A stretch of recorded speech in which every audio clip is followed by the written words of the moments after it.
Just curious. It's not different than it is. Sometimes like this part of my hair, there's like a cowlick there, and if I put it back, it'll like. That's not happening. Okay, sweet. It's Yeah. not No, Great. Not at all. cool. It's still down here with the rest of it.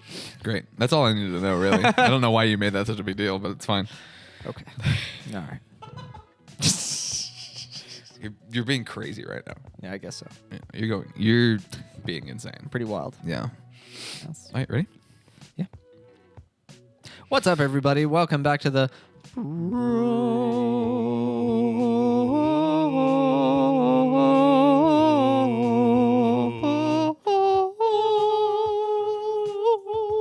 Read This Book podcast. I'm your host, Stephen Duncan. And I'm your other host, Matthew Meadows. And it's 2024. Happy New Year, everybody. Isn't it, though? Speaking of 2024, Yes. there's something that people do when the new year starts. They think about the old year, the previous year, and they make goals for the new one. Mm-hmm. We have a couple of those. Yep. Specifically relating to books. Yes, we do. We thought we'd start off the old pod talking about those. Yeah. Steven, let me ask you something. Okay. Please do. You got any goals? Regarding books? Yeah. I sure do. Okay. Yeah. 2, to be precise. Okay. We're still in the banter section. That's why we're talking like this, Yeah. folks. Yeah. So I have a couple goals, and that is different for me because I think this is the first time I will have ever personally set reading goals for myself. The last couple years that I've actually consistently read books, I didn't want to put any specific goals on it because I thought that would make me not do it, essentially. Sure. So I very intentionally did not set any goals for myself. In 2021, when I kind of first got into it, it was literally just read stuff that you enjoy and get into the habit of reading more often. And then I read nothing in 2022. I finished 0 books. That was a weird year. It was a weird year. And then this year got through a lot more, to the point where it made me want to set a more lofty goal of very books. impressively demolished any previous reading that you've done. By more than double. Yeah, Yeah, which is awesome. It was pretty wild. It was fun. It was cool. And I just knew that I could have done significantly more had I not read for at least 2 months. Yeah. If not closer to 3. Yeah. In the middle of the year. And then even the whole middle of the year, from late spring through early autumn, pinkies up, I feel was very either not reading at all or very relaxed for me. So I know if I can stay consistent, I can get a lot more. So my first goal, and I went back and forth with this, and I may change it one more time. We'll see. But my first goal is 100 books, which is ridiculous. I don't think there are 100 books. So it's Nobody's gonna be ever. hard. There, I only know of 10. Someone told me about a place called a library. They might have a few. I'm gonna blow your mind. Yeah? Do they have 20 books? They probably have 1,000. What? Yeah. I could do it 10 times. Yep. I'm set for the next 10 Sure years. However, a quarter of them are old National Geographic magazines. Do you know what's crazy? This is so off topic. Well, actually, no, it's not. But it's not on your topic. Right. Somebody, It's the banter section. Somebody the other day was like, I read 25 books a year, and I've maybe got 25 years left in my life. So whatever 25 times 25 is, they're like, I'm only going to really feasibly be able to read this many books in that time. I was like, why would you say that? That's really sad and very morbid. It's very I don't know why that feels even more morbid. I know. It's well, I got a good 25 in me. 25 books a year. That's really all I got left. Why is it so much more depressing to measure your life in books read than years? I don't know. Yeah. Did you say we have a Twitter? Can that be a tweet? I have a Twitter. Yeah. You don't have a Twitter. No, I meant we'll read this book. We don't have a Twitter. Oh, I see. Yeah. I see. I was going to say, that'd be a magnificent tweet. Maybe in a prior time, back in the day. No, still, Listen, my taste in tweets is so charmingly old, it's retro at this point. Yeah, you're like It's funny again. 2014 Twitter. Exactly. Yeah. You're like, oh my gosh, I It's remember when it was vintage. such a nice place. Yeah. You have vintage Twitter People humor. were fun on here back then. Yeah. I've heard it's not great. Yeah. You find a community, find a little pocket. Yeah. Book people are great. It's just, that's life. You Yeah. know? Gotta find a pocket. Can't deny it. Hot pocket. Well, Hey. we went two different directions. I went Sinatra, you went Hot Pockets. Hot Pocket. Which is, I mean, that's fine. What were you saying? Sorry. The Sinatra of microwave food. You were saying something about You how many really wanted to about steer me how away many from books Hot Pockets. about how many books you want to read this year. 100. Okay. Yeah. So I may notch it down once.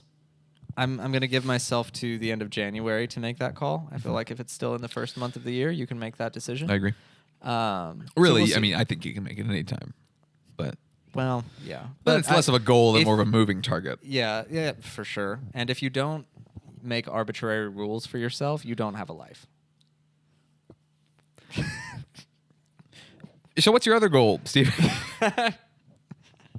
My other goal for the year is to very broadly just read more classics. Sure. I read a few classics last year as kind of my quote unquote burner books, as far as like just I want to get through some, and they're quicker audiobooks. They're only like 4 or 5 hours long, Depending something like on, that. yeah. Yeah. So My Miz is like 65, so. yeah, that's why I didn't use that one for that purpose. But yeah, so they're like 4 or 5 hour books, and let's see, I read Jekyll and Hyde, and The Lost World, and I just read it, The Time Machine by H.G. Wells, and I really enjoyed all of them actually. And so the second goal is to read more classics. I think I'm going to set that goal at 12 for the year will be classics. So 1 a month or thereabouts. Is that okay? Yeah. Is that good? Oh yeah, That I was ambitious? like that's good math. Okay. No one has ever said that to me. Yeah. Yeah. But yeah, so 1 a month. I think that's definitely doable. Yeah. And I'm going to stick to kind of like the mid-sized to low or smaller classic novels, but I've got a couple long ones that I want to get through. Do you have any off the top of your head that are longer? Brothers Karamazov. I also would like to read that Yeah. this year. That is a goal of mine as well. The audiobook is about 22 hours, I think. Okay. So I just thought about it. What I'm going to do is actually read along and listen again and listen at the same time for that one. And I feel like that's a good call. I think when I get to it, I'm going to try to be really disciplined about doing 1 hour a day and get through it like in 22 days. Yeah, that would be sweet. Because I think if I don't have a really disciplined goal with getting through that size of a book, it's going to take me forever. Sure. Yeah. That's another goal. Yeah. For it to take forever? No. Oh, I see. To have a specific. Not for it to take forever. No. No. My goal.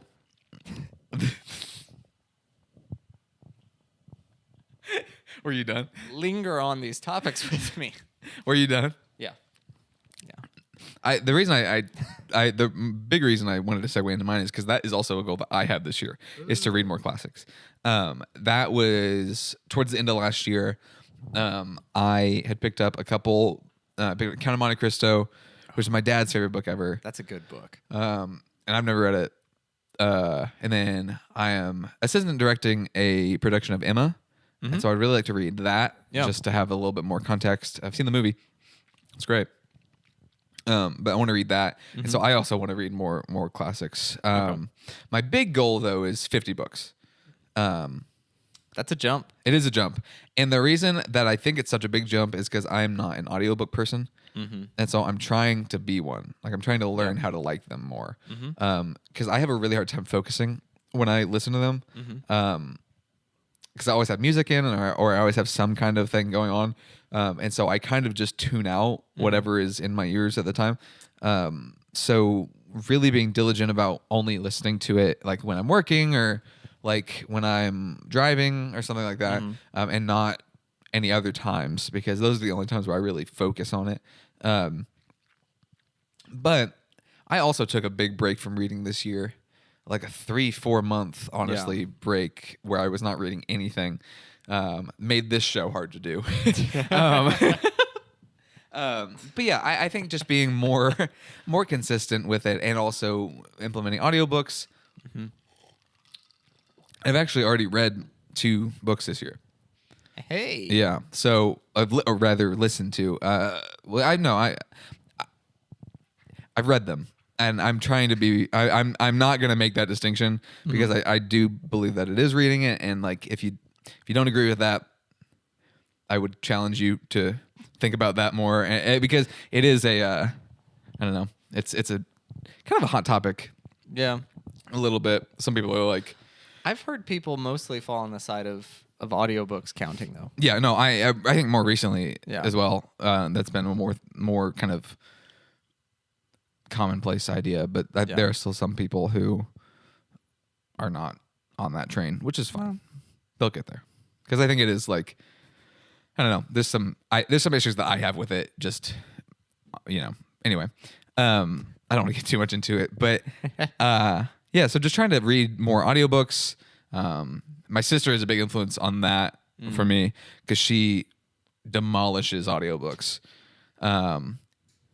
Guess what she's reading right now? The Expanse. Very nice. What can I say? My dad finished the series. Did he finish it already? Yep. Was that like 3 months? Something like that. Plowed through it. Jeez. Unbelievable. Wow. Yeah, he could not put it down. That's awesome. I'm going to get you. Okay. I'm going to get you on it. I promise you. Today's the day. It's my last chance. It's my last chance. It could happen. I could. I think it will. It could happen. So why 50? To be honest with you, it was just the number that seemed the most like feasible with what I had read in the past. Mm-hmm. So 2022, I read 25 books. Mm-hmm. This year, I only read 20. Yeah. Granted, I read some bigger books. Mm-hmm. All of the books that I read mostly were above 600 or 500 pages. Yeah. So there were some chonkers in there. But I think for me, like 50 would be the mark of I've been consistent with this. Okay. And I've expanded on my horizons of, okay, I'm reading more audiobooks, I'm reading more classics, and I think that for me 50 would be I've expanded genres and I've read different things, and because I would have a hard time reading 50 fantasy novels, 50 sci-fi novels, so it's like I want to get out of my comfort zone a little bit this year reading wise, and that's actually I guess another goal is just to expand a little bit more outside of my comfort genres. Yeah. So I mean there's some speculative fiction stuff that I want to get into.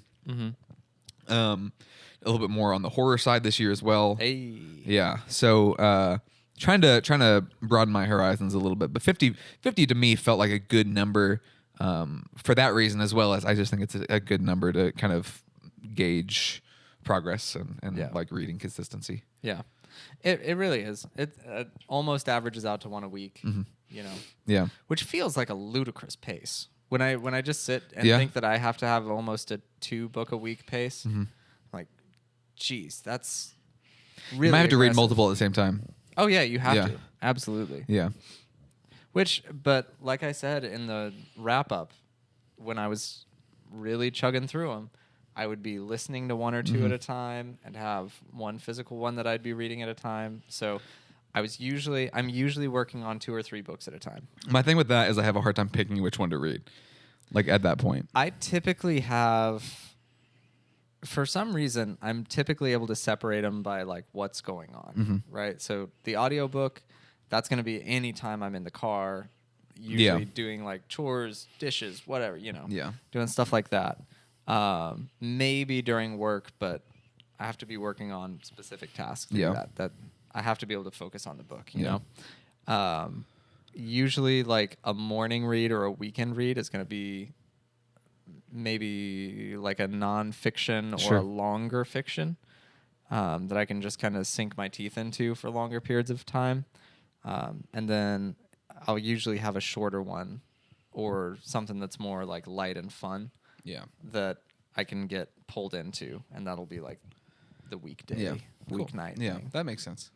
So it's like there's a different vibe for for each one. That makes sense. I get that. And that's how you're able to figure out which one. to Yeah, do. that checks out. Cause I think my issue is I read like similar books a lot. So it's like I'm reading 2 books at the same time. They're both fantasy. Yeah. It's like it's hard to pick which one you're gonna read. Yeah. Because you want to read them both. Is it hard to keep them straight? No, I don't have that problem personally. If it's the same series, sometimes I have a problem with it. Sure. Like if I'm reading, or if I'm reading a series back to back, like a month later, I won't remember which. Like The Expanse, the last 2 books I read back to back. There are some things that I'm like, did that happen in the last one? Did that happen in the 8th one? Well, Yeah. And I have to go back and like look at it. But yeah. So I don't think when I'm reading 2 books, they run together. I just think it's hard to pick which one to read. Yeah. For me personally. I get that. Yeah. You want to get into talking about books? We could. Hmm? We could do that. Or I think I know where you're going with this. do you? I think so. You see where I'm squealing these tires on this podcast car? Guys, we have some unfathomable information to share with you guys. A big deal announcement. Yeah. We have a sponsor. We have a real sponsor, not one that I made up. Yeah, this is completely real. I'm going to read the ad.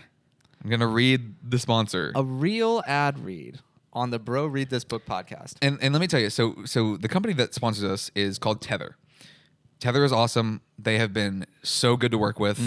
They have given us access to their product. We've been using it. We absolutely love it. It has helped us immensely, and it has just kind of made our lives a lot easier. Yeah. So I'm going to read this, and then I'll be right back. But I'm also still here.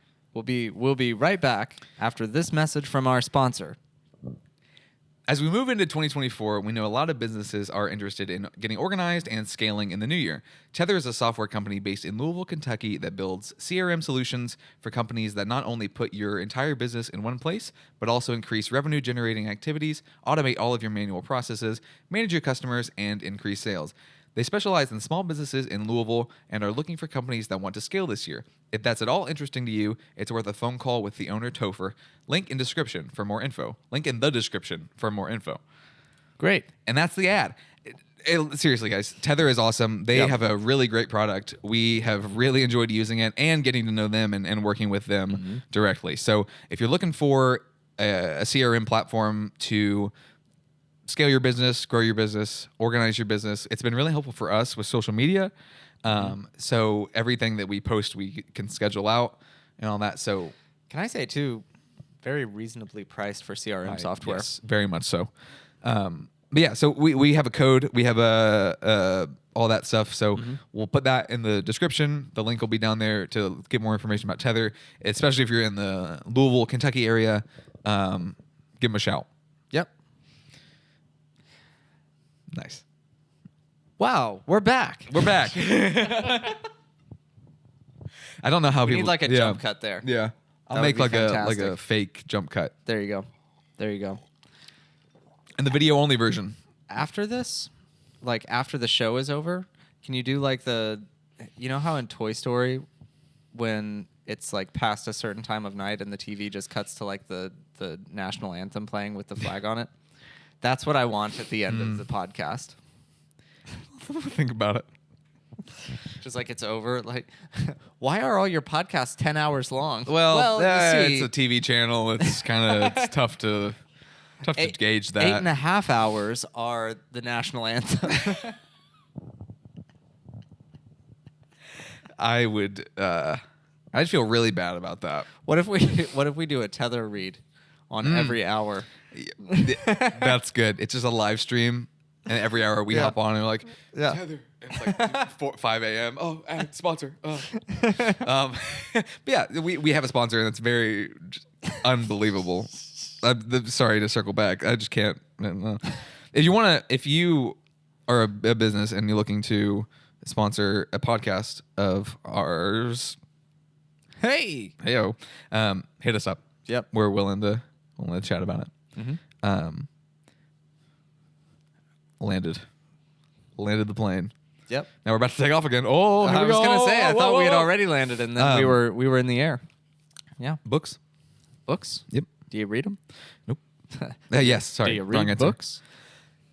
Do you want to go first? I would love to kick off 2024.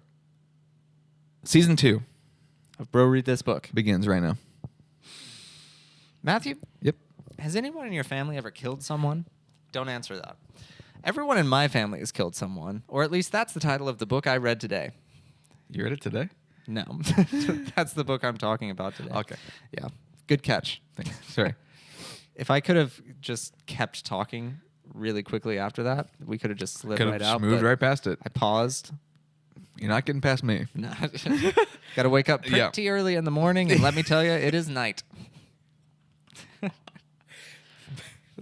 Yeah, so I read a book called Everybody in My Family Has Killed Someone. And I got to tell you, we did our year-end thing way too quickly. Technically, I finished this on like New Year's Day, but I started it before. Okay. It would have made my top 5 of last year easily. It was so good. So basically, it's a murder mystery, but it's also very comedic, and then there's some thriller elements as well. The nice thing about it is that it is comedic in its narration and how, like, the voice of the author, not so much like what's happening itself. It's just how the story is being told to you that's comedic, and that makes it really fun because, like, if something serious is happening in the story, you're not being pulled out of it by the fact that these characters were just doing something funny, because they never were. It's just the way the author is presenting the story throughout the whole thing makes you laugh. That's interesting. Yeah. There are a few really great one-liners, but yeah, for the most part, it's just how the story is presented. It's very kind of meta self-aware in some elements too. I love like that. the author it's first person, so the author is in the story, but he's also like aware that he's writing a book, and so he alludes to where you're at in the book. The reason for that, so the main character is an author, sort of. He has written books about how to write books Interesting. and nothing else. He's never like created anything original, and he specifically writes books about how to write mystery books. Yeah. So his voice of explaining what's going on with the story is like through his lens as a person who teaches people how to. That is such an Right, interesting mysteries. concept. Yeah. That is very, very It's- clever. So good. So he's basically explaining, he even explains the traditional structure of murder mystery books as he's going through, and then alludes to that and reminds you of it. He's like, we're a little over halfway through at this point. You know that one more person has to die within the next 3 chapters, and just rattles off Yeah. all this stuff. He's like, also, just because we're going to be nice about it, I'm going to do a nice quick wrap up of the first 2 acts before we go into third, just so you know where everyone's at and how they got here. And just like does this fast recap of the whole thing, and you're like, this is fantastic. And for me, that was great. Yeah. But yeah, it was absolutely fantastic. So the first person narration in it is maybe my favorite I've read ever. Like so well done. Wow. So anyway, this character, murder mystery teacher, writer, he has a brother who basically the way that the story starts is his brother shows up at his door late at night, and he's got someone that's like badly wounded. And then the brother ends up, I think, smothering him or choking him or like killing him, like choking him to death while they're there, because he thought he was dead, but he like woke up and he was suffering. So it was like a weird put him out of his misery type deal. But it was also, of course, extremely sketchy. Like, why was this person injured in the first place? And he made up an excuse, like he got hit by a car and hit and run or something like that. It was just weird and sketchy. But the guy dies because the brother kills him. And they obviously have to report it. But the main character decides that he's not going to cover for his brother. So he tells him what happened, and he goes to prison.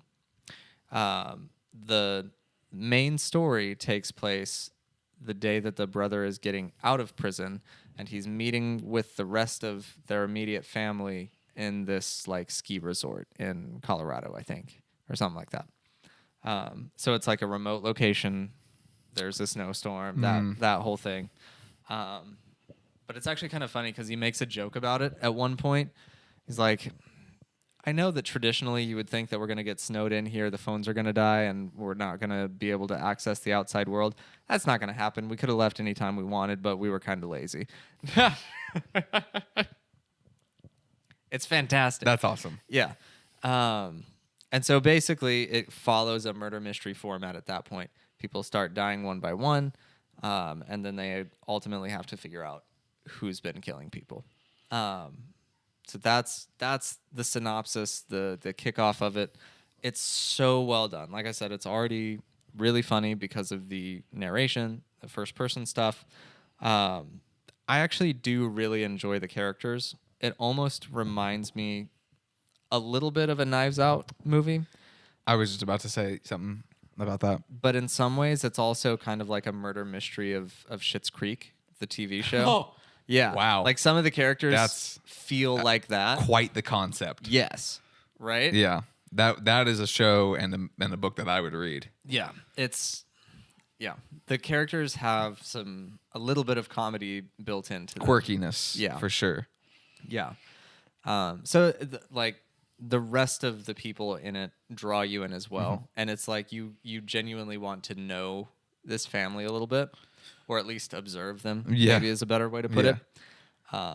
Yeah. So really fantastic. What I really enjoyed too is the third act has so many twists and turns. Like not even just like a classic third act one twist, but probably like 4 or 5 times in the last 2 hours of the book. So that, I guess, in pages terms would be like the last 1/8. Yeah. 4 or 5 times as I was listening to it, I audibly went, "Oh, okay," or something. Isn't that the best? Yeah, or something along those lines. Yeah. Yeah. It goes in so many different directions that you're not expecting as they gather more information, piece things together. It's so much fun. And not too horribly long either. In audiobook, it was, I think, 11 hours, something like that. So it's probably like a 500, 600 page, something in there. Probably 5. I don't know. I don't know. As the crow flies. Depends on the printing and the size. Yeah. The paper. Yeah. And the number of them. Yeah. That's the big thing. Yeah. Yeah. Exactly. Oh, boy. Anyway, there was one line that made me laugh out loud. Like, I paused, I laughed, and then I went back and listened to it again, and I was like, this is going to be on our podcast. This is hilarious.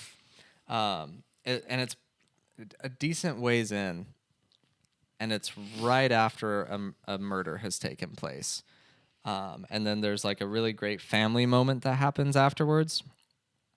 And there's like a paragraph break. It goes into the next thing, the next section. And the line is something along the lines of, all in all, the family reunion went really well aside from the murders. I was like, if you've ever been to a family reunion, that's the best line ever. Yeah, that's hilarious. The family reunion went very well, aside from the murders. Yeah, well, what can you do? It's one of the give and take. Yeah. Push and pull. Push and pull. You win some, you lose some. Can't win them all. Yep. That's awesome, dude. So, Yep. do you generally like books written in the first person, or do you prefer like a omniscient? I prefer omniscient. Me too. Yeah. Me too. What was interesting is, and I didn't pick up on the fact that it was first person at first, because he is a mystery writer and he's alluding to writing so much. I was like, okay, this is like third person omniscient, but somewhat personalized. But it wasn't. So it was really cool. Oh, yeah. That's awesome, dude. Yeah. I'm glad you liked it. That's one I got to throw on the list for sure. Yeah. Yeah. And do the audiobook too, because there's actually a couple little like audiobook only Easter eggs in there. Oh. Where they like changed the writing of the book a little bit to What? shout out being an audiobook. That's funny. Yeah. It, like I said, it's very meta. Yeah, very self-aware. That's cool. Yeah. What's it called again? Everyone in my family has killed somebody. Sure has. Okay. Okay. I'm gonna trying to find it on Libby. It's good stuff. Yeah. It might be tough because it's newer. I think Okay. it came out last year, too. Okay. I might have to purchase it. It's or worth it. something. Yeah. I got it on sale, too. Oh, nice. Yeah. Nice. I think bookshop.org, where my affiliate link is, has What? oh, my what? Your what? My affiliate link for bookshop.org. Everybody Folks, today's affiliate link is brought to you by brought to you by me. our very own. All the links in the description for the show, we're talking about these books, will be in there, and they are affiliate links. Mm-hmm. They are I get a commission if we sell the books from my storefront. So if you feel called to do that, led to do that, So buy the hardcover. yeah, please. If you feel like you want to do that, the links, and if it's very transparent, I get a commission. Bookshop.org is very cool, and they also send a portion of the proceeds to an indie bookstore of your choice. So very cool stuff, very exciting stuff. Good big year for me and you. Yeah. Yeah, I think it'll be It really a is. big year for everybody. If you buy books, sure will. Yeah. Anything else that you have to say? You know what? No. Okay. Steven, let me ask you a question. Please do. What's my favorite book series of all time? SpongeBob SquarePants. That's a show. Books.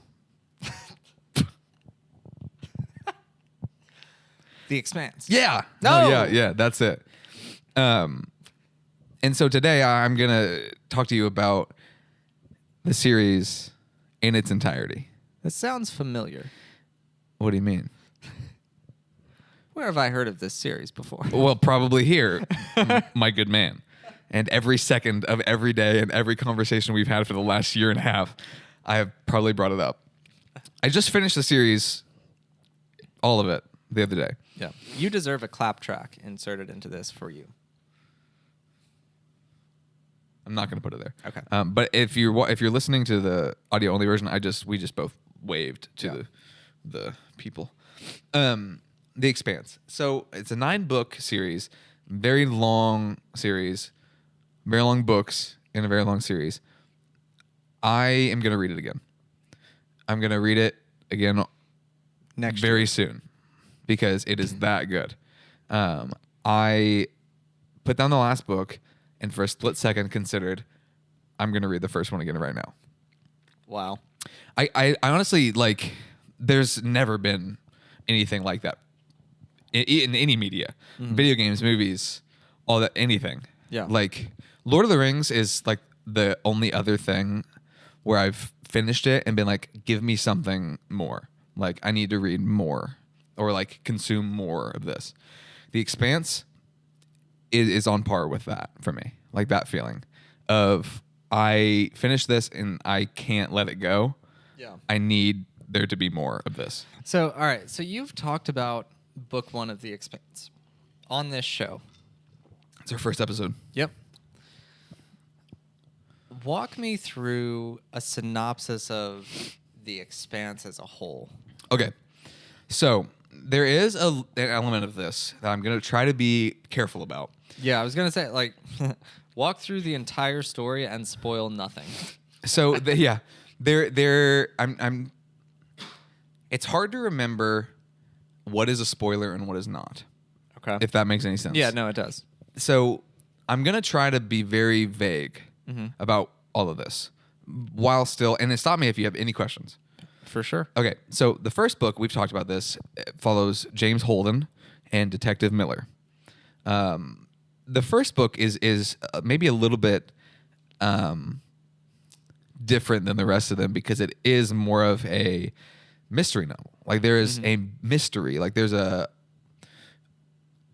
universal mystery that is going on that only a few people know about that has implications for everybody. And so there is this sense of urgency. I was like, okay, there is this thing. We need to figure this out. What is it? What does it do? How do we stop it? There are people who want to use this thing to hurt people. We don't want that to happen. So Detective Miller and James Holden go on this big adventure. They uncover so much stuff about this thing. And that's book 1. Book 2 and 3, there is something else that happens where, let's just say, the playing field is expanded. And there are things that happen that open up other things. Sure. So I hate the plot thickens. Yeah. Yeah. And I hate how much that doesn't make sense. So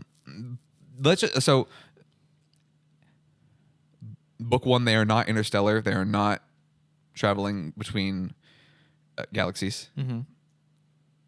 From the rest of them, they are. Yeah. So there's an element of intergalactic, interstellar travel. That's all. That's all I'm going to say about that. Sure. And that's a key thread throughout the books. There is a lot of political unrest in this universe and universes and like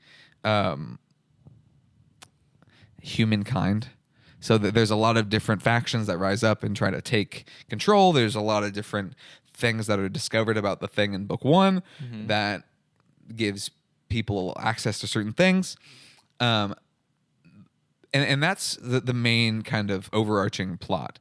What makes The Expanse so special, though, is that almost takes a back seat to the characters. Because everything that happens, you're seeing it through the eyes of the characters. It's not written in first person. It's switch perspective, right? Yes. Yeah. And so you get a first row view at everything happening in the universe. And you know a lot of times that the character you're with right now doesn't know what another character does know. And so there's a lot of this elements of mystery and intrigue, but also almost fear for suspense. Siri. She's afraid. She's scared. Suspense and really like an element of, I care about these characters. I'm really nervous that something is going to happen to them. That's why they call them characters. Oh, yeah. Wow. The more you know. I didn't know that. That's good to know. Thanks for enlightening me. I really character a lot of. Anyway, and it follows the same characters throughout the whole series, adding new ones, taking ones away. Why is Siri? That's so annoying. Whoa. Sorry, everybody. We turned into the same person again. Yeah. Steven's Siri thought that I was him. Don't say Siri. Sorry. Don't say sorry. Sorry. Ah. Oh, Lord. Okay. But and I said this before in context of one book specifically, but it feels, even though all this stuff is happening outside, it feels very small. The story feels very small because it's following characters that are in each book and kind of giving you a path to grow with them. Yeah. And it's unbelievable, dude. Yeah. Like, so from book 1 to book 9, James Holden may be one of my favorite characters ever. Okay. Like, he's awesome. And he's also really flawed. Like, he's got a lot that he's like too good of a person. Like, he cares, like, he is willing to like do anything for people, and that gets him into trouble sometimes. And he has kind of like a hero complex, and like he wants to be the one to save people, even if he doesn't voice that. It's kind of written into his character, I think, that he just kind of feels that way. And then you have Naomi, who is his partner, and their dynamic is really sweet, and grows a lot throughout the series. Then there's Alex and Amos, who are the other members of the crew, and they just have a really fascinating story arc as well. So each character is written beautifully, not from like I don't know, not from the sense of they have a big impact on the story. Obviously, they do because they're the main characters, but they have such an impact on each other. Okay. So they're it's beautiful, right?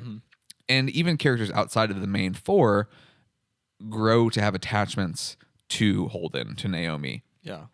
and others have resentments. Some from the past, some happening now, and some have really mixed feelings about them and are not sure how to interact with them and don't know if they have their best intentions or best interests in mind. And so there's all of the human, like the gambit of human emotion and feelings about people and thoughts about the universe are represented in the series. And it's amazing. Like there's no book, there's one book in the series that's below a 5-star. Okay. For me. And it was the 3-star, which is still pretty good. But it was the worst one for sure. It was book 6, I thought. Yeah. And even that was really good. Like even that was like there were elements of what made all the other books great. It was just a bit of a clunker. I didn't love it. Yeah. And it's also cool because each 3-book kind of cycle is its own kind of arc as well. That's kind of nice. Yeah, so it's like You don't get burnt out on. yeah, it's not the same story through. That's a good point. It's not the same story through the whole Okay. thing. There are elements and there are things that come back and leave and characters that shift and Yeah. change perspective, but it's a different story, but also the same story. Relatively similar timeline, or does it jump? It jumps. Okay. This is a little bit of a spoiler. Not really. There is a jump that happens, and I will not tell you when it is, and I will not tell you how far in advance it is. Great. But it is a large timeline. Okay. And think so. Remember, it's near future sci-fi. Yeah. So it's not 500 years from now. Mm-hmm. It's probably 200-ish, 23rd century, Yeah. where humans are just starting to be able to leave Earth and survive on Mars. Nice. Is like the beginning of it, and then they have asteroid belt cities and bases that they make and all that, and then that continues to grow. And so it starts off as an interplanetary war kind of is like brewing, and then it expands. I can't. Whoa, the Expanse. I can't stop doing that. The story becomes much larger than Earth Yeah. v Mars. All right, so it went from being an interplanetary war to an intergalactic war. Well, no, I said that. You said that. Yeah. I didn't say that. That's Just not let the me case. believe it. No, I think that you shouldn't believe that because that's not true. Okay. There are elements of like, again, political conflict, political unrest, Yeah. but it's a very smart series. It feels very on the nose. You know, like it feels very aware of itself and what it is doing. Okay. If that makes sense. Yep. Like I said, my dad demolished it. Went through it so fast. Yeah. My sister is reading book 1, audiobook. She started it on New Year's Day Okay. and is done now. Oh wow. Nice. So yeah, so she loved it. There's also a TV show on Netflix. on Amazon. Okay. Amazon. Is that how you say it? No, Okay. no, Amazon. It's awesome. It's very faithful to the book as well. Okay. From what I know so far, I've watched 1 season of it. But it's amazing too. Like it's so good. And the producers of the show are the writers of the book. Oh, so nice. Yeah. So very, very. It was originally, I think, a sci-fi original series, Okay. and then Amazon picked it up. Okay. But it ends around book 6, so I've heard. So there's 3 books that are not involved in the TV show at all. Okay. But that's another thing about a good thing about it being kind of split up into 3 separate arcs is that people who watched the show and didn't read the book still get a satisfying ending. Yeah. Anyway, yeah, man, I don't know. I think that you would love it, and I think that as somebody who likes sci-fi, because you do, as somebody who likes good characters, you do, as somebody who likes a well-told, very intricate storyline, Mm-hmm. I think that you would really love it. And I say that to everybody because I think it's true. I think it's for everybody. There's something in it for everybody. Yeah. I think especially though for you Okay. because of the stuff that you like. I think you would really click with it. Yeah. And I've heard the audiobook's really good. Mhm. So if you want to listen to the audiobook, it's out there. I listened to one of the novellas from The Expanse. Surprise, there's more. Yeah, there's like, I think 6 novellas. Jeez. I know. And this one takes place after the book 9 Nice. that I just listened to. And it was really good as well. The writers are very aware that let me restart that sentence. It feels like the writers know that people love their story. And so it's not fan service in any way because it's not maybe necessarily how you want it to end or how or things don't go exactly how you want them to go. Mm-hmm. But the writers know that people love these characters and they make them lovable. Like they make them easy to root for. Yeah. Even in times where you're like, I don't know about this. Mm-hmm. And all the characters are different enough that it doesn't feel like they run together. Each character has a very distinct personality. Each character has a really distinct background. With the whole setting being set of like, okay, well, we got Earthers and people from Mars and Belters and people from later in the books, other planets, you know? So it's like everybody has their own political background and their own baggage that they carry. And there's a bit where it's like, you don't think about this, but if Earth was to colonize another planet, how would those people react after a generation? Do they think that they still belong to Earth? Do they think they should be like revolt and be free from Earth? There is that element of this could happen. Like never once when I was reading the books where I was like, okay, that's crazy. Right. Like, which if you've read the series, you might think that that's silly, but there's a couple things that maybe could be like, that's never going to happen. But they explain it in a way that makes you think it could. Yeah, sure. So it feels very possible. And that's really all I've got for you, man. I think that I think you would really click with it. Yeah. I want you to read it so bad.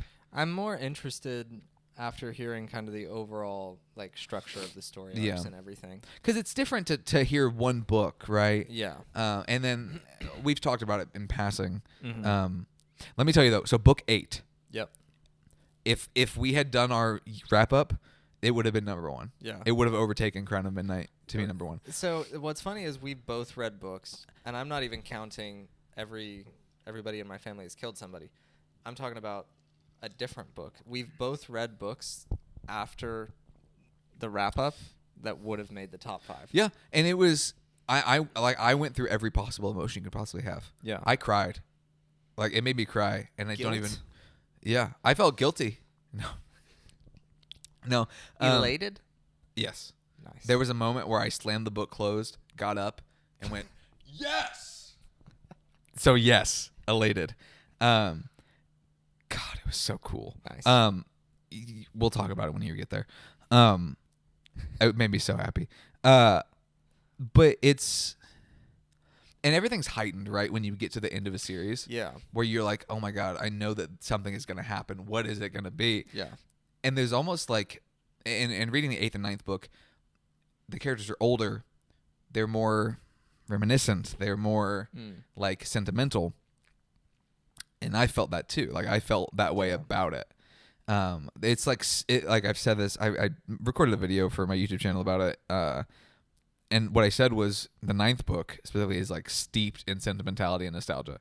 Yeah. And it's weird to be nostalgic about something you know isn't real. Or like something that or characters that you know are fake. But it was such a real feeling that I've not had before reading a book. Yeah. Watching the Lord of the Rings movies, I feel that way. I haven't read Lord of the Rings in a while, so maybe I would feel that way about the books now. But it was just a very tangible feeling of, man, I'm really gonna miss this. Yeah. Which was cool. That is fun. Yeah. But that's all I got, man. I really think that you would love it. And I think that you would love it too. I'm looking at the camera. My phone would love it? It could. It could. Yeah. They're pretty books, so I might like taking a picture of them. There you go. Yeah. But yeah, I finished the series. I could not recommend it enough. I absolutely love it. The show's good too. Sick. I think that's all we got, man. Yeah. I think that's it. What are you reading right now? Right now I'm reading a couple books, actually. I'm reading a book called A Fate Inked in Blood by Danielle L. Jensen. Mm-hmm. It is a romantasy novel about, it's like a Norse mythology kind of deal. Gotcha. Pretty good so far. It's an ARC copy, so it's an advanced reader copy. Okay. So I don't have a whole lot to say about it. It's good. Nice. About quarter of the way through, enjoying that. Mm-hmm. I'm reading another romantasy book. Sick. I kind of love it, man. I don't know. Right on. It's the fourth book of Throne of Glass, Mm-hmm. Heir of Fire. Mm-hmm. Also killer. Nice. It's longer than the other ones too. It's like 600 pages or something. Remember when I said I was going to read shorter books? Yeah. Not going to Great happen. job. Not going to happen apparently. And I'm reading a book called The Pathless Path, which is like a non-fiction self-help kind of deal. It's okay. Nice. Getting a little meandery. Yeah. Well, you know. Yeah. You know how I know. You know how I be. You know how those pathless paths get. Yep. Yep. Pathless. A little meandering. Yep. What about you? Well, right now I'm listening to a book called His Majesty's Airship, I think is. Yeah. It's about like the last British airship and what's in the book about to happen to it. I have a sneaking suspicion it goes down. It's not the Hindenburg. That's a different ship entirely. Different. Yeah. Yeah. But it's so interesting. It's really fascinating. It's by the author of another one of my favorite books, but I read it several years ago now, Empire of the Summer Moon. I think about the Comanche Nation. Really great book. And so I already knew I liked the author. Yeah, really fascinating story. It's really unintentionally funny, where it'll just kind of like casually describe really horrific things and like these airships going down or whatever. Yes, the ship that Thompson and his crew were working on was very similar in design to its predecessor, R-34, which, in an unfortunate accident, burst into flames over the channel. And, like, just very dry. Like deadpan. Yeah. So they say a bunch of, like, unintentionally hilarious deadpan statements throughout the whole thing. That's funny. So it's really just the process of trying to build this really incredible airship, and then we'll see what happens. Like I said, I don't think it's going to end well. I hope they make it. Yeah, I say that every time I see Titanic. Anyhow. Maybe this time. Those two young kids. Yeah. Yeah. Not to mention the hundreds of other people. But anyway, I'm also reading Quentin Tarantino's book on, what's it called? Cinema Speculation. Mm-hmm. It's good. I'm enjoying it a lot. I'm pretty close to done with that. And then I'm about to keep going in the Star Wars Old Republic series that I started back in December with book 2 of that one. Nice. Yeah. You know what else I'm doing? Playing Baldur's Gate 3. Hey. Greatest game ever. Is it? Yep. Nice. Better than 1 and 2? I haven't played them. Oh, okay. Yeah. Different vibe. They're more like text-based. I gotcha. Yeah, they're older. Yeah. But I love it. Nice. Yeah. You know, there's an interesting thing that I just thought of. Yeah. Do you know what the most valuable thing you have is? I would have to say I just couldn't even tell you. I have a thought. It could be your time. And for those of you watching or listening, the most valuable thing you have is probably your time. And it means so much to us that you've spent almost 2,000 measures of music in 4/4 time at 120 beats per minute listening to us talk about books that we love and how many books we're going to read and our sponsor, Tether. It's so wonderful that you spent your time listening to all of that from all of us. Before you go, if you'd like to support us, there is a link in the description. Buy me a coffee thing. If you want to give us money, Great. My affiliate links are down there for the books that we talked about. The information about Tether's down there. Mm-hmm. All the links are in the description. You can also find those probably on our Instagram, and on my Instagram, and on our YouTube channel, on my YouTube channel, all that stuff. It's all out there. If you want to get in touch with us, you can also do that probably anywhere. Can I talk about another way that they could get in touch with us if they wanted to, that I would be interested in exploring? We both got onto a new platform called Fable. It's kind of like Goodreads, but better, at least on the social side And of the it. UI side. And the UI side. It looks yeah. a lot better. Yeah. But particularly on the social side, so you can set up book clubs within Fable. And obviously you can do your reading tracking and all that kind of stuff, just like Goodreads, which is the primary thing that we'd use it for. But you can set up book clubs. So I would be very interested in doing like a Bro Read This Book club. Bro Read This Book Club. Very good. So if you'd be interested in doing something like that, let us know and reach out to the show through Instagram, because if one of us sends you a link to sign up for Fable, you get a $5 credit for ebooks. We get a $5 credit for ebooks. Everybody gets credit for ebooks. So let us know if you would be interested in signing up for Fable, because apparently we've got the hookup. I mean, technically everybody does, but yeah. That's yeah. not like a yeah. yet. But if you're interested in us creating a book club on there and then following along or reading along with the books that we're doing, discussing, stuff like that. I think it'd be a blast. Yeah, that'd be a lot of fun. Personally. Yeah. I think that's the only other thing I had to say. All right. Well, you know what they say. Now this is is podcasting. Bye-bye. We love you. Yeah, we do. Get out of here. You scamp.